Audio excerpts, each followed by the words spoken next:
ஓம் ஆஞ்சநேயாக வித்மகே வாயுபுத்ராய தீமகே தன்னோ அனுமன் பிரச்சோதயாது. அனைவருக்கும் ஐயப்பனின் அன்பான வணக்கங்கள் நண்பர்களே. இன்னைக்கு நம்ம என்ன ஆன்மீக பதிவு பார்க்க போறோம்னா, வீட்டில் ரொம்ப பணம் கஷ்டங்க. எவ்வளோதான் சம்பாதிச்சாலும் வீட்டில் தங்க மாட்டேங்குது. எவ்வளோதான் சம்பாதிச்சாலும் வீண் விரயம் ஆகுது. பண கஷ்டத்துக்கெல்லாம் தீர்றதுக்கு இன்று நம்ம ஒரு ஆன்மீக பதிவு பார்க்க போகிறோம். பண கஷ்டம் தீர கார்த்திகை மாதம் ஏற்ற வேண்டிய விளக்குங்க. இந்த விளக்கு வழிபாட்டிற்கு உகந்த மாதம் கார்த்திகை மாதம் தாங்க.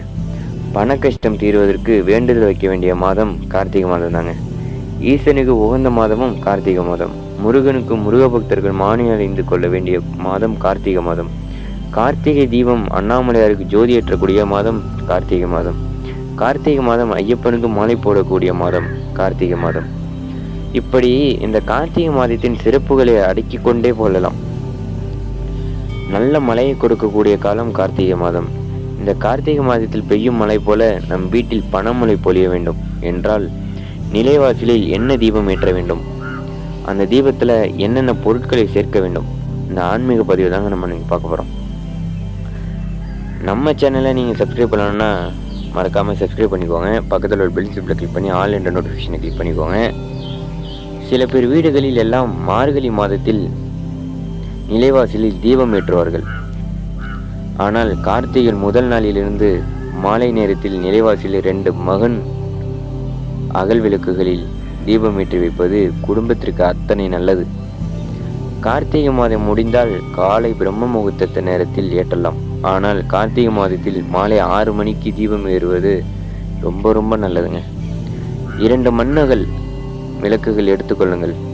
அதற்கு மஞ்சள் குங்குமம் பொட்டு வைத்து நல்லெண்ணெய் ஊற்றிக்கொள்ள வேண்டும். சாதாரண பஞ்சு திரி போட்டால் கொள்ள போதும்.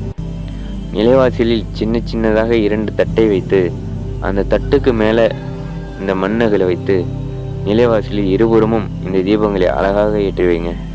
முடிந்தால் அந்த விளக்கு பக்கத்தில் ஒரு பூ வச்சுக்கோங்க.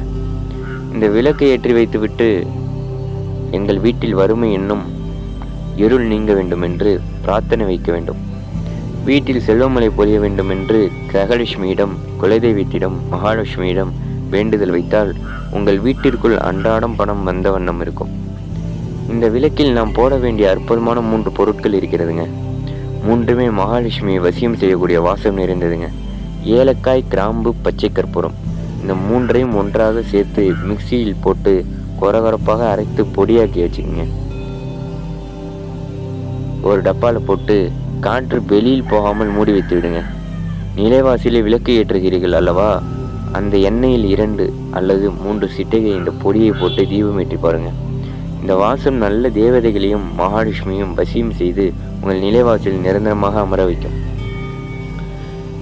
உங்கள் வீட்டிற்கு வறுமை நெருங்கவே விடாதுங்க. அத்தனை அற்புதம் வாய்ந்த விளக்கு இது. இந்த 2 விளக்கு கார்த்திகை மாதம் முழுவதும் மாலை நேரத்தில் எந்த வீட்டு நிலைவாசலில் ஏற்படுகிறதோ அந்த வீட்டில் நிச்சயம் பண கஷ்டம் நீங்கும் என்பதுதான் நம்பிக்கை. உங்களுக்கு நம்பிக்கை இருந்தால் நீங்களும் ஏற்றி பாருங்கள். கார்த்திகை மாதம் முடிவதற்குள் உங்கள் குடும்பத்தில் நல்லது நடக்கும். அந்த அளவுக்கு சக்தி வாய்ந்த தீப வழிபாடு இது. தேவை வருபவர்கள் மேல் சொன்ன ஆன்மீக சார்ந்த விஷயங்களை பின்பற்றி பலன் பெறலாம்.